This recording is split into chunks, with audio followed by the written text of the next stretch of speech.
Mr. Pratik Gupta, CEO at co-head of Kotak Institutional Equities, joining us on the board, and lots to talk about. Pratik, you have the global news flow coming in. You also have the wrap on the earnings season that we're very close to now. It's already been a wrap on the Nifty 50 companies. Pratik, let's start by talking about how the earnings season has been. Your take on the earnings season so far, because now that we've finished with all of the Nifty 50 earnings and the last three particularly being quite strong, what's your take on how the earnings season has been so far? Any unexpected misses or surprises that you've spotted? As far as the earnings season is concerned, it's been broadly in line with somewhat muted expectations ahead of the earnings season. So, for example, for the Nifty as a whole, we were expecting about 5% earnings growth. It's come in about 6.5–7% for the June quarter. But I think more importantly has been the commentary and the guidance, which actually has been somewhat weaker than expected, and the continuing weakness in the economy. So, for example, for the Nifty as a whole, for FY26, we were projecting about, at Kotak, we cover about 300 companies. So for the broader universe, and more importantly for the Nifty 50, before the start of the June quarter earnings season, we were projecting about 12% earnings growth in FY26. That estimate has now come down to 10%, and our analysts still see further downside risks if things don't pick up in the next 1 or 2 quarters. So the earnings season has been sort of okay, but and there are a lot of hopes now on the second half post-monsoon recovery, the festive season demand, the impact of the RBI rate cuts, and obviously most importantly is expectations that the Trump tariffs will somehow, they'll come down to more reasonable levels next week or later this month. So that's really the expectation. If those things don't pan out, then I think as far as earnings are concerned, we could actually be in for some negative surprises going forward. Interesting. So in this kind of, Pratik, flux of all the news flow, all question marks about what the festive season is going to do, what the government intends to do after the big fillip that we've already seen from the RBI in the previous policy with that 50 bips cut, and of course the big question mark on tariffs. How do you think investors should be positioning themselves right now? Because at best you only have very tactical short-term visibility. You're right, which is why we are recommending, somewhat of a cautious stance. We don't think this is an environment where you need to take on risks. So a couple of broad themes we would recommend. One, look at domestic plays rather than export plays. Second, look at quality versus value, momentum, cyclical kind of plays. And third is, and therefore as a corollary of the second one, I look at large caps versus the small and mid caps. They tend to weather an economic slowdown much better. What's clear is we are going through a slow growth patch, and this may persist for some more time. And who knows, it may get worse if the tariff headwinds don't abate.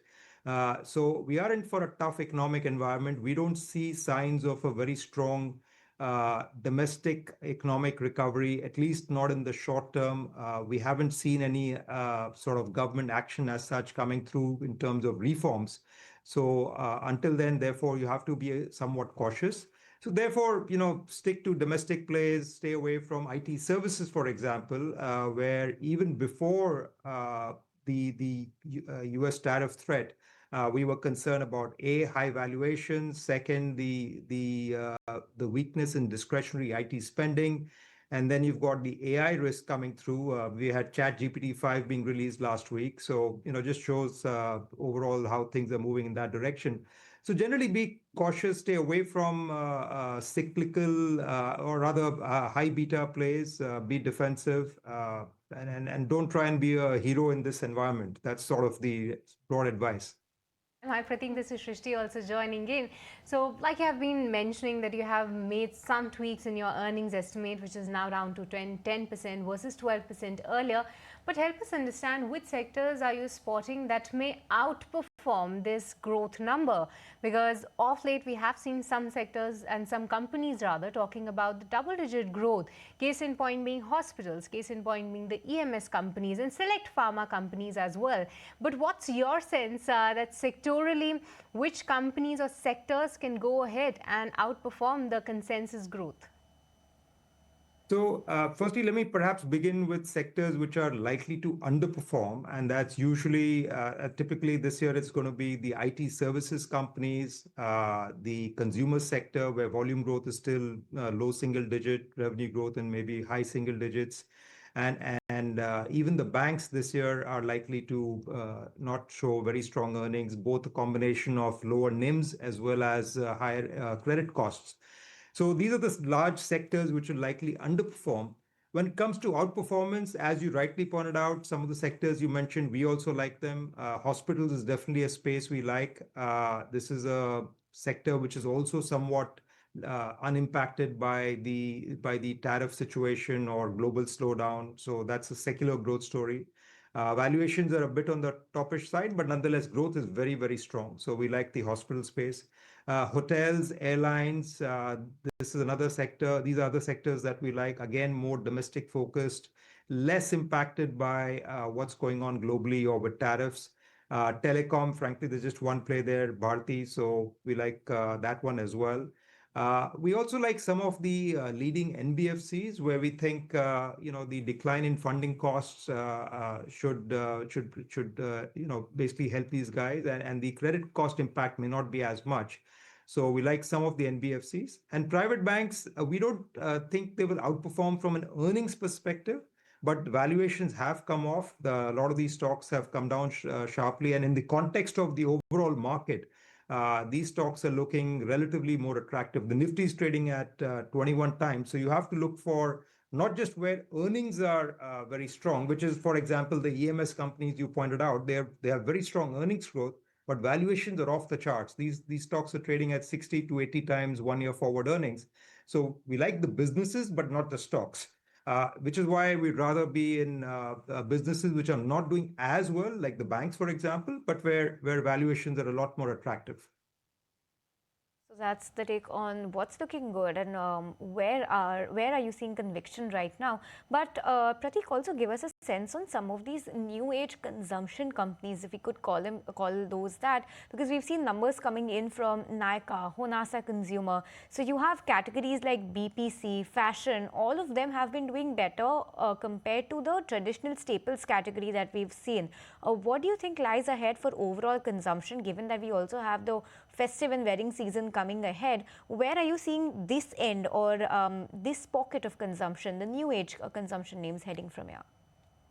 So firstly, on the broader consumption space, there's no doubt that we will likely see a better second half of this year. Typically, it's a seasonal uptake. You have the festive season, and this year the monsoon has been good, so rural demand should be good.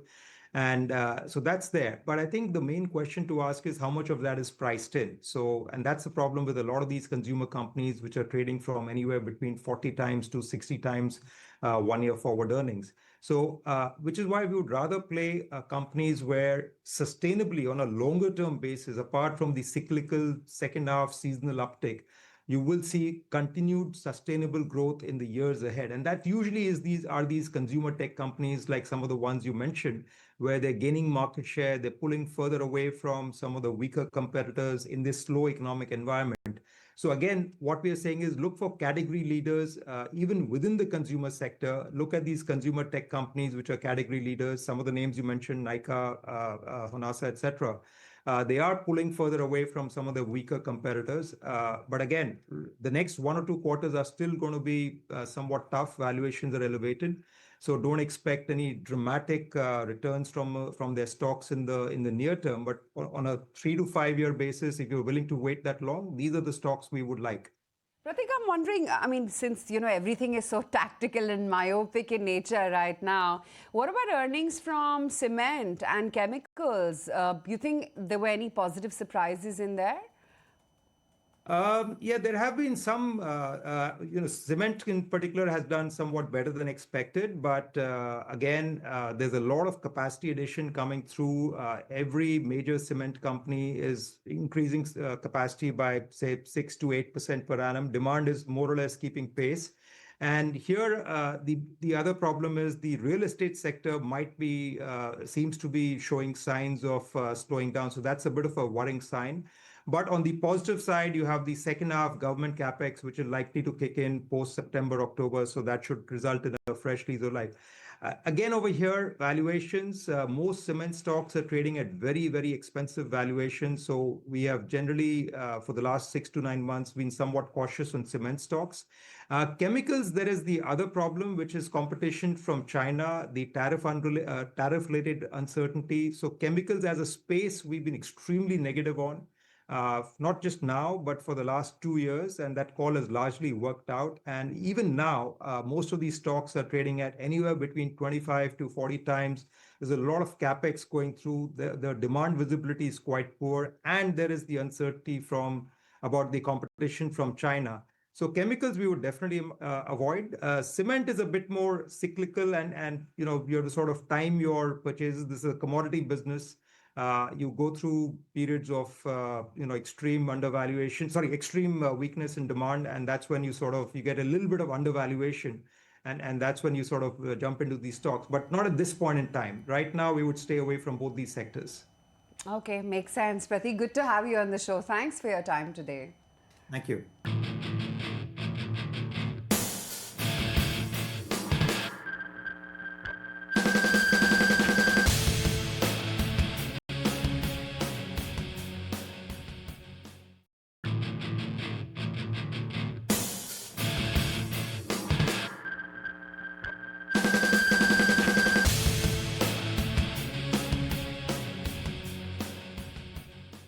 Saurabh Mukherjee is joining us right now from Marcellus Investment Managers to talk about exactly what Indian investors should be doing and not doing.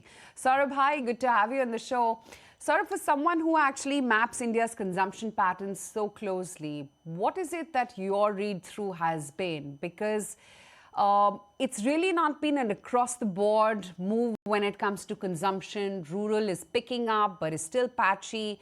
Two-wheelers are doing good, passenger vehicles are not, but premiumization continues to rule the roost. So Aisha, I think the first couple of years after COVID, we benefited from two different things. One was obviously revenge spending. People saved up in those 2 years of sitting at home during COVID, and when they came out of their houses from Diwali 21 to Diwali 23, the revenge spending piece played out. But also what helped consumption in that aftermath of COVID was easy availability of credit. The RBI increased money supply to deal with COVID, and that made the system flush with cash, flush with money supply in the immediate aftermath of COVID. So credit demand, consumer borrowing, personal loans, credit card, the whole piece took off. And we had three blazing years, I would say 22, 23, and the early part of 24, three blazing years for consumption. As we all know, government capex also added to the party atmosphere. That consumer borrowing piece, especially in urban India, as you're rightly saying, that piece I think is under pressure. As we are seeing in the results of the banks and NBFCs, delinquencies are up, first check bounces are going up, even in affluent cities like Hyderabad and Bangalore. From what I'm seeing, first check bounces are going up. The IT job creation story is non-existent. And even amongst the bigger banks, my reading is even of the bigger banks are letting go of people. So the lack of job creation, the depletion of savings, very clear in RBI data, net household savings are at 50 euros. I think that's the driver of urban consumption being under the pump. You're right in saying the rural piece is recovering. The rural piece didn't take off as much after COVID. And therefore, now that the post-COVID, the damage of COVID on rural India is gone, the rural piece seems to be showing signs of life. And now we are optimistic that a good monsoon will give further fillip to rural consumption. So how do you maneuver this dwindling consumption pattern right now, Saurabh? And as an investor, how do you now approach the entire basket? Because it's going to have a multiplier effect, the reasons that you just highlighted. So there are, I think, three things that we are trying to do, and let's quickly highlight them. The first piece is if you want a place to play the highest end of the most highest quality end of Indian consumption, then I would say look at the two best private sector banks. They seem to be HDFC Bank and ICICI Bank. We have both in various portfolios. Their asset quality is holding up. Their liability piece is stronger than ever before. And I suspect again that once again the public sector banks are going to fall behind. But it's interesting this time, barring HDFC and ICICI, the rest of the private sector banks also look to be struggling on both sides of the balance sheet. This is very interesting. Both sides of the balance sheet, we're seeing the private sector banks having a challenge. So the best of Indian consumption, in a way, the best of Indian retail, I think, has been locked in by these two premier private sector banks. The second piece is, as is always the case in an economic downturn, the pharma healthcare piece holds up. And the good thing about India now, it's no longer just pharma. Hospitals, diagnostics, those are good places to be. The rise of Medicare, the rise of medical insurance, the government doing Ayushman Bharat has created a big and fast growing private sector hospital diagnostics ecosystem. I think that there's money to be made by deploying funds there. There's obviously valuation issues, but there are still attractively valued plays there. And the third piece that we're doing is we're going abroad, right? So we're investing significant sums of our own money and encouraging clients to join us in investing in European and American small and mid cap companies, which are available at half the valuations prevalent in India and for double the earnings growth. For example, in America, household debt is at 25-year lows, and the consumption piece is holding up nicely, and valuations there are half of what we are getting here for double the earnings growth. Interesting you say that. So, Saurabh, where are the new opportunities? Considering you so closely look at consumption as the theme, where is it that you're still finding that valuation comfort? So the healthcare piece, I think it's actually very exciting. I think we are at the beginning of the healthcare story. Neither the state government nor the central government is adding meaningfully to the hospital beds piece in India. And naturally, with the population growing at 2%, with the growing desire of the middle class to be treated well, yeah, I think we will see the private hospital sector grow leaps and bounds. We've been long-standing shareholders now. Narayan Hridayalaya, it sits in many of our portfolios, but there are other smaller high-quality hospital chains that we've owned in the past. We might own them in the future. So Rainbow Healthcare, which focuses on the maternity gynac piece, I think is a well-run company. But there are plenty of plays in hospitals, and I think more and more of these private hospital chains are going to go public. As is well known, every PE company, every PE investor in India is building a hospitals platform. Diagnostics has been a long source of wealth creation for our clients. So Dr. Lal Path Labs for many years has been a big part of our core portfolios. We also believe Vijaya Diagnostics in southern India is doing a good job. Through acquisition, they've grown in Pune and Kolkata. Southern India is now, I think, roughly twice as rich as the rest of India. And naturally, as in richer parts of the country, the desire for diagnostics and healthcare is greater. So path labs, hospitals, plenty to play for. Valuations are still in the realms of sanity rather than in the realms of fantasy. All right. Hi, Saurabh. This is Shrishti joining in. But Saurabh, the key fact for the Indian markets remains that the domestic liquidity is very strong right now. We have just seen that SIP number once again hitting in. But one of the sectors that is likely to be beneficiary of this trend rather, which is already in the making, Saurabh, is actually the AMC space.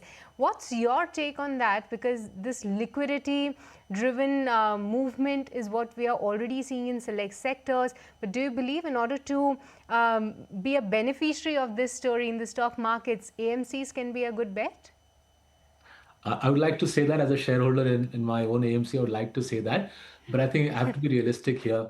Given that some really big boys are entering the AMC space with lots of capital, many billions of dollars, I have a feeling that we are going to see profit margin compression in the years ahead. This is a classic capital cycle playing out where lots of AMCs are coming up and plenty of capital is coming in.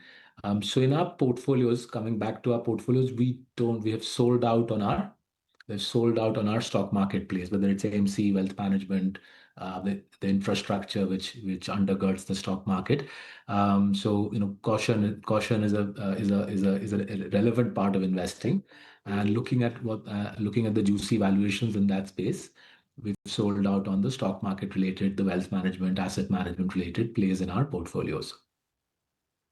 Okay, so that's the take on that. But Saurabh, last time we interacted, we had just received the first sprint of tariffs on India, and now that situation has escalated so much, because right now, temporarily, even though that may be the case, we're still at 50%.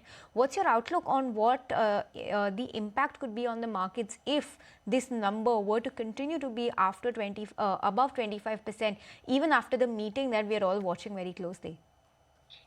My reading is much of this is negotiation and hardballing of India.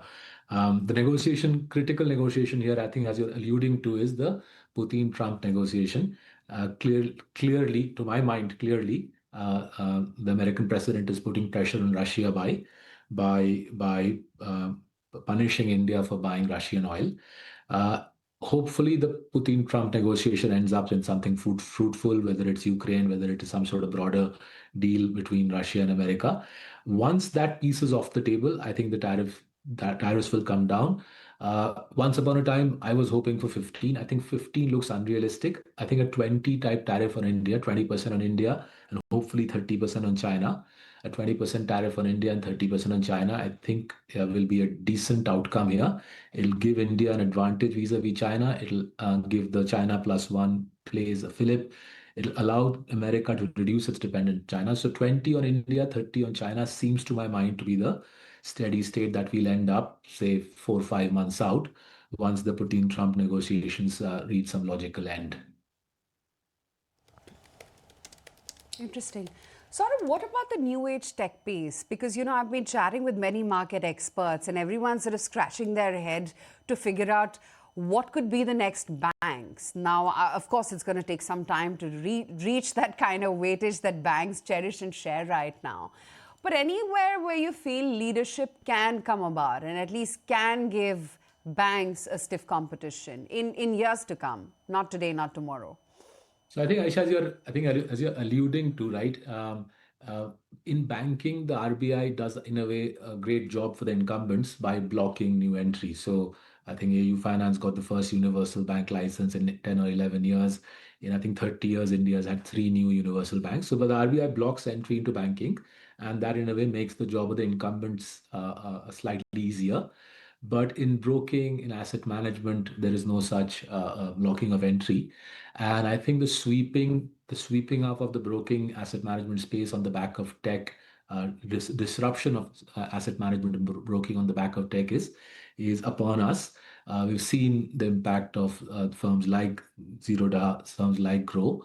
The digitization of broking and asset management is reasonably easy to fathom. And even a small player like us, right? We haven't built a single branch, and yet we've been able to grow the business reasonably smoothly just by focusing on high net worth investors.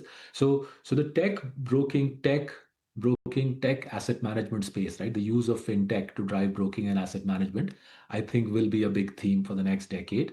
In any such construct where technology is being used, the big will get better, the big will get bigger, and therefore I think the smaller players, especially the players who do not have technology, I reckon will fall behind. So we'll see consolidation in broking and asset management driven by technology, and it'll be very interesting to see that the newer entrants into the AMC space, will they be able to use fintech to disrupt the space? We haven't seen much of this, interestingly, in America. In broking, we saw Robinhood do this in America. So in a way, Robinhood's counterpart here would be a Zerodha.